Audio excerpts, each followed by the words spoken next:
Hello friends, welcome back to my YouTube channel. അപ്പോൾ ഇന്ന് നമ്മൾ ഫ്രിഡ്ജ് ക്ലീൻ ചെയ്യലും പിന്നെ കുറച്ച് ഓർഗനൈസേഴ്സ് നമ്മൾ ഫ്ലിപ്കാർട്ടിൽ നിന്ന് വാങ്ങിയായിരുന്നു. അപ്പോൾ അതൊക്കെ ഒന്ന് ഓർഗനൈസ് ചെയ്യുന്ന വീഡിയോ ആണ് ഇന്ന് ഞാൻ ഉദ്ദേശിക്കുന്നത്.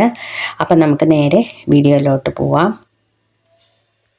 ഞാൻ ആദ്യം ഫ്രിഡ്ജിൻ്റെ പുറം വശവും മോൾ വശമൊക്കെ ഒന്ന് ക്ലീൻ ചെയ്തിട്ടാണ് ഉള്ളു ക്ലീൻ ചെയ്യണുള്ളൂ എന്നാണ് വിചാരിക്കണത്. അപ്പോൾ മോൾ വശത്ത് ഞാനൊരു ടർക്കി ഇട്ടായിരുന്നു. ആ ടർക്കിയിൽ നിറയെ സാധനങ്ങളാണ്.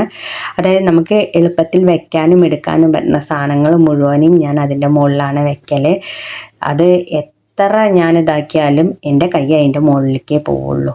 അപ്പോൾ അതൊക്കെ എടുത്തു, തുടച്ചു, വൃത്തിയാക്കി. ഇനി നമുക്ക് ഫ്ലിപ്കാർട്ടിൽ നിന്ന് വാങ്ങിയിട്ടുള്ള ഒരു ഹാൻഡിൽ കവറും പിന്നെ ഫ്രിഡ്ജിൻ്റെ ടോപ്പിലിടുന്ന ഒരു കവറും പിന്നെ ഫ്രിഡ്ജിൻ്റെ ഉള്ളിലേക്ക് ഒരു മാറ്റ് അതുണ്ട്. അത് ഞാൻ വഴിയെ കാണിക്കാം. അപ്പോൾ ആദ്യം നമുക്ക് ഹാൻഡിൽ കവറും പിന്നെ ടോപ്പിലുള്ള കവറും ഇടാം.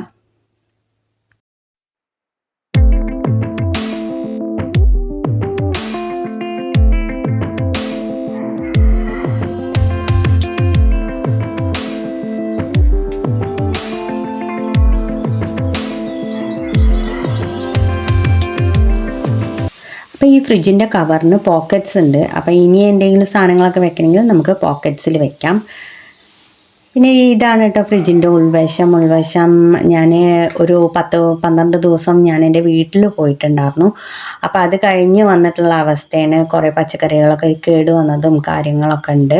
അപ്പോൾ അതൊക്കെ എടുത്ത് മാറ്റിയിട്ട് വേണം വൃത്തിയാക്കാൻ. എല്ലാം ഇറക്കിയിട്ട് വൃത്തിയാക്കണം. പച്ചക്കറി ട്രേയിലൊക്കെ ഞാൻ മാറ്റിയിട്ട് വൃത്തിയാക്കിയിട്ടില്ല. ഇനി ഇതൊക്കെ ഒന്ന് മാറ്റണം. ഇതിൽ കുറേ പഴയ സാധനങ്ങളൊക്കെ ഉണ്ട്, അതൊക്കെ ഒന്ന് മാറ്റണം. അപ്പം നമുക്ക് എങ്ങനെയാണ് വൃത്തിയാക്കുന്നത് നോക്കാം.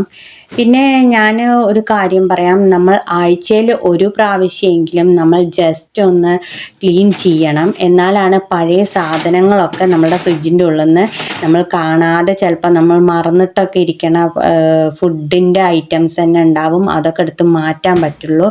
അതേപോലെ മാസത്തിലൊരു പ്രാവശ്യം ഡീപ്പ് ക്ലീൻ ചെയ്യാനും ശ്രദ്ധിക്കണം. പിന്നെ ഞാൻ ഈ മസാലകളും അങ്ങനത്തെ പൊടി പാക്കറ്റുകളൊക്കെ ഞാനിങ്ങനെ ഒരു പാത്രത്തിൽ ഒരു ഡപ്പയിൽ എല്ലാം കൂടി ടൈ ചെയ്ത് വെക്കുകയാണ് ചെയ്യൽ. അപ്പോൾ അതിന് വേണ്ടിയിട്ട് ഞാൻ ഫ്ലിപ്കാർട്ടിൽ നിന്ന് ഇങ്ങനൊരു ഡപ്പ വാങ്ങിയിട്ടുണ്ട്. അപ്പോൾ അതിലേക്ക് നമുക്ക് ഇതൊക്കെ ഒന്ന് മാറ്റാം. അതിൽ ചിക്കൻ മസാല പിന്നെ സാമ്പാർ പൗഡർ അങ്ങനത്തെ സാധനങ്ങളൊക്കെയാണ്. അപ്പോൾ നമുക്കതൊക്കെ ഒന്ന് മാറ്റാം കേട്ടോ. അപ്പോൾ മാറ്റുമ്പോൾ അതിൻ്റെ ഒപ്പം ഞാൻ അതിൻ്റെ പേരും കൂടിയും കട്ട് ചെയ്തിട്ട് അതുമ്മ വെക്കുന്നുണ്ട്. ഇല്ലെങ്കിൽ ചിലപ്പോൾ മാറിപ്പോയാലോ. അപ്പം നമ്മൾ ഇങ്ങനെ ഒന്നിച്ചിരുന്നത് ആദ്യമായിട്ടല്ലേ.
അപ്പോൾ പൊടികളൊക്കെ നമ്മൾ ആ കണ്ടെയ്നറിലാക്കി. ഇനി നമുക്ക് പെരിഞ്ജീരകം, കറുവപ്പട്ട, ഏലക്കായ, ഗ്രാമ്പൂ ഇങ്ങനത്തെ ഐറ്റംസൊക്കെ ഞാൻ ഇങ്ങനെ കുഞ്ഞു കുഞ്ഞു ഡപ്പയിലാക്കി വെച്ചിട്ടുണ്ട്. അതിനെയൊക്കെ കൂടിയിട്ട് ഒരു ട്രയലുള്ള ഡപ്പകളുണ്ട്, അതിലേക്ക് ആക്കാമെന്ന് വിചാരിച്ചു. പക്ഷെ ഞാൻ വാങ്ങിയത് ഫ്ലോപ്പായിപ്പോയി. ഞാൻ വാങ്ങിയത് വളരെ ചെറുതായിപ്പോയി. കുറച്ച് ക്വാണ്ടിറ്റി അതിൽ കൊള്ളുള്ളൂ. ആക്ച്വലി ആ പാത്രം എന്ന് പറയുന്നത് കുരുമുളക് പൊടികൾ ഇട്ടേക്കണതാണ്. അതിൻ്റെ മുകളിൽ ആ മൂടിയുമ്പോൾ അങ്ങോട്ടും ഇങ്ങോട്ടും സ്ലൈഡ് ചെയ്തിട്ട് കുറേ ഓട്ടകളുണ്ട്, കുഞ്ഞു കുഞ്ഞു കുത്തുകളുണ്ട്. അപ്പോൾ അതിങ്ങനെ മൊത്തത്തിൽ കമത്തിയിട്ട് ഇങ്ങനെ ചെറുതായിട്ട് ഇപ്പം മുട്ടയൊക്കെ ഉണ്ടാക്കുകയാണെന്ന് വെച്ചാൽ അതിൻ്റെ മുകളിൽ കുരുമുളക് പൊടി തൂവാനൊക്കെ എടുക്കണ പോലത്തെ അങ്ങനത്തെ ഡപ്പയാണ് സംഭവം. പക്ഷെ ഞാനിത് കണ്ടപ്പോൾ വലിയ ഡപ്പയെന്ന് വിചാരിച്ചു. അപ്പോൾ ഫ്രിഡ്ജിലൊന്ന് ഒതുങ്ങിയിരിക്കുമല്ലോ എല്ലാം കൂടിയിട്ട് എന്ന് വിചാരിച്ചിട്ടാണ് ഇങ്ങനെ വാങ്ങിയത്. പക്ഷെ അത് ഫ്ലോപ്പായിപ്പോയി. ആരെയും പറഞ്ഞിട്ട് കാര്യമില്ല. അപ്പോൾ അതിടലും കഴിഞ്ഞു. ഇനി നമുക്ക് എല്ലാ പാത്രങ്ങളേനെയും ഇറക്കി വെച്ച് ഈ സാധനങ്ങളൊക്കെ ഊരിയെടുത്ത് നമുക്ക് വാഷ് ചെയ്യണം.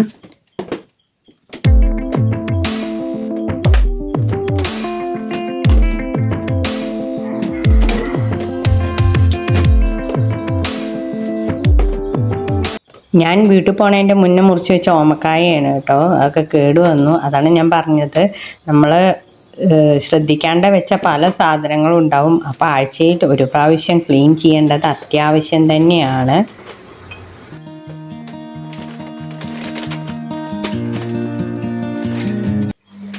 എനിക്കായാലും ഇത് അഴിച്ചെടുത്ത് കഴുകുക എന്നൊക്കെ പറയണത് മടി തോന്നുന്ന കാര്യം തന്നെയാണ്. പക്ഷെ ഞാൻ മാസത്തിലൊരു പ്രാവശ്യം എല്ലാതും അഴിച്ചെടുത്ത് കഴുകാറുണ്ട്.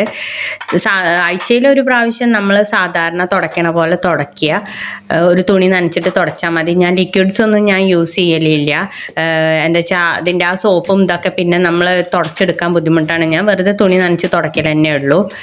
വാഷ് ചെയ്യുമ്പോൾ നന്നായിട്ട് അതിലത്തെ ആ ഒരു പൊടിയും ചളിയും അഴുക്കൊക്കെ അങ്ങോട്ട് പോന്നോളും.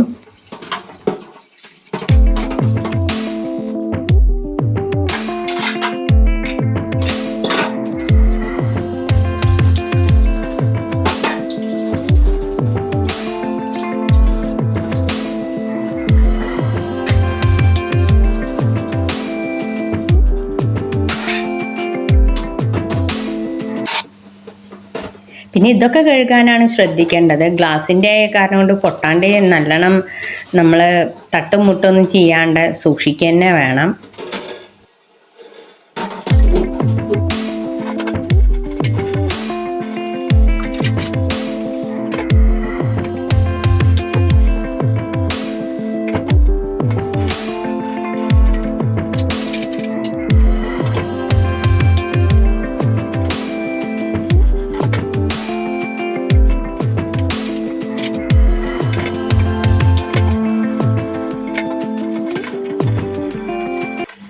കഴുകലെല്ലാം കഴിഞ്ഞു. ഇനി തുടച്ച് വൃത്തിയാക്കലാണ്.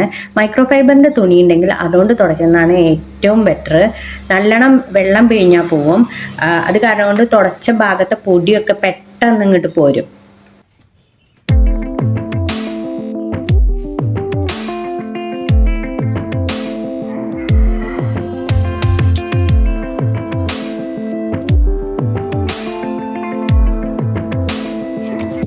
നമ്മൾ തുടയ്ക്കാനൊക്കെ ക്ലീൻ ചെയ്യാനൊക്കെ തുടങ്ങിക്കഴിഞ്ഞിട്ടുണ്ടെച്ചാൽ നമ്മൾക്ക് സമയം പോണതൊന്നും നമ്മൾ അറിയില്ല കേട്ടോ. എൻ്റെ കാര്യം അങ്ങനെയാണ്. ഞാൻ ക്ലീൻ ചെയ്യൽ തുടങ്ങിക്കഴിഞ്ഞാൽ ഞാനത് ചെയ്യാൻ എനിക്ക് മടിയൊന്നുമില്ല. തുടങ്ങി കിട്ടാനുള്ള ബുദ്ധിമുട്ടേ എനിക്കുള്ളൂ.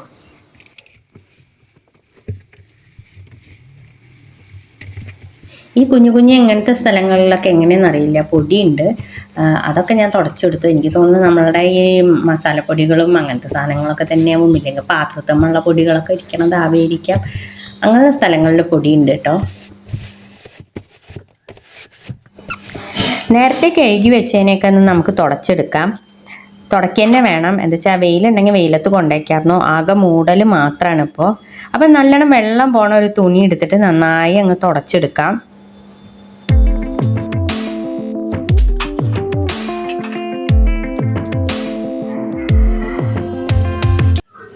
ഈ ഗ്ലാസ്സിലൊക്കെ ധാരാളം വര വീണിറക്കണം കേട്ടോ.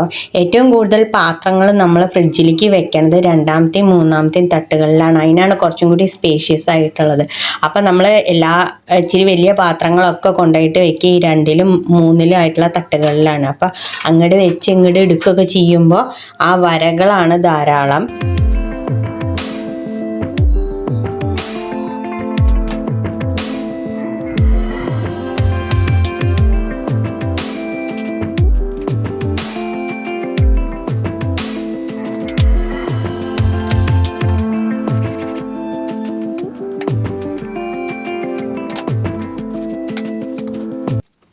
ഇനി അതൊക്കെ നമുക്ക് ഇതിലേക്ക് തന്നെ തിരിച്ചു വെക്കാം. ഇതൊന്നും വെക്കാനൊന്നും ഒരു ബുദ്ധിമുട്ടും ഇല്ല കേട്ടോ.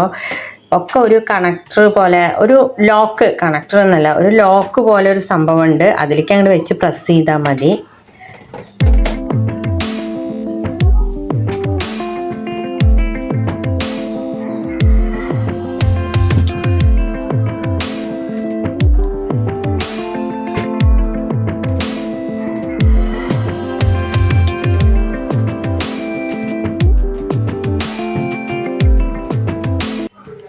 ഞാൻ നേരത്തെ പറഞ്ഞില്ലേ ഗ്ലാസ്സിലൊക്കെ വര വീണുണ്ടെന്ന്.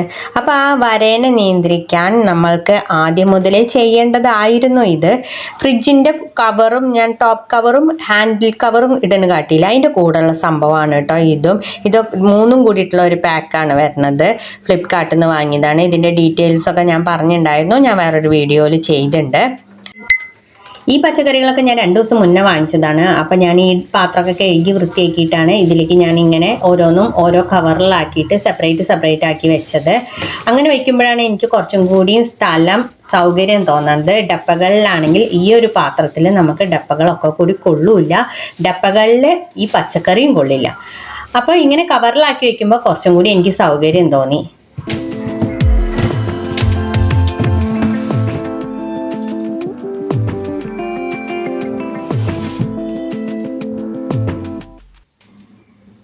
ഇനി നമുക്ക് ഓരോന്നായിട്ട് അറേഞ്ച് ചെയ്യാം. ആദ്യം എന്താ 4 മുട്ടയുള്ളൂ, അപ്പോൾ അതിന് ഇവിടെ വെക്കാം. പിന്നെ ഇത് കൊത്തമരയും പച്ചമുളകുമാണ്, അത് ഇതിലോട്ട് വെക്കാം. ഇനി അടുത്ത പാത്രം നാളികേരം ചിരകീൻ്റെ ബാക്കി വന്നതാണ് കേട്ടോ, അത് ഈ ഡപ്പയിൽ തന്നെ. അപ്പം നമുക്ക് ഒരേപോലത്തെ പാത്രങ്ങളാകുമ്പോൾ കണ്ടോ നമുക്കത് സ്ഥലം അവിടെ കിട്ടി. പിന്നെ ഈ പാത്രം ഏറ്റവും മുകളിലേക്ക് നല്ല പാകമാണ്, അപ്പം നമുക്കത് മുകളിൽ വെക്കാം. ഇത് ഉള്ളിയും പച്ചമുളകും ഒക്കെ നമുക്ക് അരിഞ്ഞതും നന്നാക്കിയിട്ടൊക്കെ സെപ്പറേറ്റ് ഇങ്ങനെ ഓരോ ഇതിലാക്കി വെക്കാൻ പറ്റും. ഇതും മുകളിലേക്ക് കൊള്ളും, അപ്പം ഇതിനെയും നമുക്ക് അവിടെ വെക്കാം.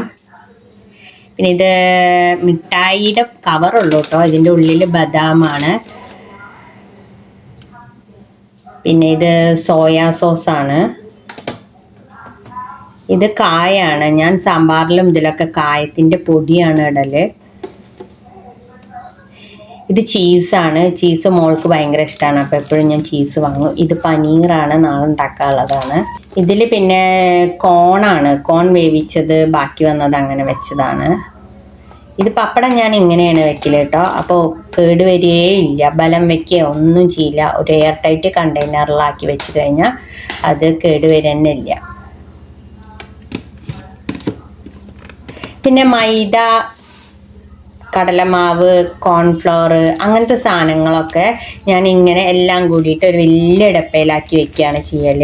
എന്താ വെച്ചാൽ ഈ സംഭവങ്ങളൊന്നും നമ്മൾ ഡെയിലി യൂസ് ചെയ്യാറില്ല, ചിലപ്പോൾ ഒരാഴ്ചയിൽ ഒരു പ്രാവശ്യമോ അല്ലെങ്കിൽ മാസത്തിൽ ചിലപ്പോൾ ഒരു പ്രാവശ്യമൊക്കെ യൂസ് ചെയ്യുള്ളൂ.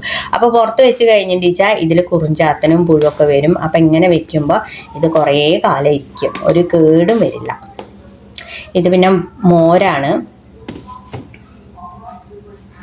ഇത് ഡെസിക്കേറ്റഡ് കൊക്കനട്ട് പറഞ്ഞിട്ടുള്ള സംഭവമാണ് കേട്ടോ. ഇത് ഞാൻ ഒരു പ്രാവശ്യം മാറിപ്പോയത്, ഞാൻ തേങ്ങാപ്പാലിൻ്റെ പൊടി വെച്ചിട്ട് വാങ്ങിയതാണ്. ഇത് നവധാന്യം പൊടിച്ചതാണ്. ഇത് ഞങ്ങളിങ്ങനെ കുറുക്കിയിട്ട് ഇടയ്ക്കൊക്കെ ഇങ്ങനെ വിശക്കുമ്പോൾ കഴിക്കും. ഇതിൽ കൊള്ളനില്ല, മുകളിലേക്ക് വയ്ക്കാം.